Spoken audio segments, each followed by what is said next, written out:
पंढरपुरात बुलेट दुचाकी धारकांकडून कंपनीने नियमानुसार दिलेले सायलेन्सर काढून त्याऐवजी मोठ्या कर्कश आवाजाचे नियमबाह्य सायलेन्सर बसविण्याचे प्रकार वाढले असून त्यामुळे ध्वनी प्रदूषणात मोठी वाढ होत असल्याचे निदर्शनास आले आहे। शहर व परिसरातील नागरिकांनी आपल्या दुचाकी, विशेषतः बुलेट वाहनांवर कंपनीने नियमाप्रमाणे दिलेले सायलेन्सरच वापरावेत। मोठ्या कर्कश आवाजाचे नियमबाह्य सायलेन्सर मॉडिफाय करून बसवू नयेत, असे आवाहन सहाय्यक पोलीस अधीक्षक प्रशांत दगडे यांनी केले आहे। एकमत डिजिटल करिता नवनाथ देठे, पंढरपूर। जय हिंद। मी एएसपी पंढरपूर शहरामध्ये माझ्या असं निदर्शनास आलेलं आहे की बरेच व्यक्ती आपले मोटरसायकल आहे त्याचं सायलेन्सर मॉडिफाय करतात आणि मॉडिफाय केल्यानंतर तो जो कर्कश आवाज होतो त्याने इतर नागरिकांना त्याचा त्रास होत असतो।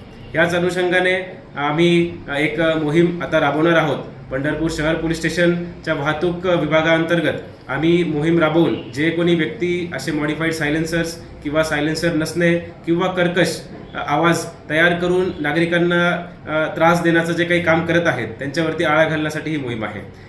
ध्वनी प्रदूषण नियम व त्याचबरोबर पर्यावरण संरक्षण अधिनियम याच्या अंतर्गत आम्ही गुन्हाही दाखल करणार आहोत आणि ज्या मॉडिफाईड सायलेन्सर असं एकत्रीकरण त्यांचं करून आम्ही जेसीबीच्या माध्यमाने त्याला उद्ध्वस्त करण्याचं सुद्धा आम्ही काम करणार आहोत।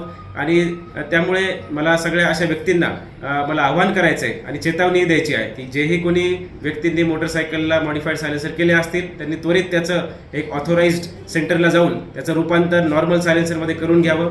धन्यवाद। जय हिंद।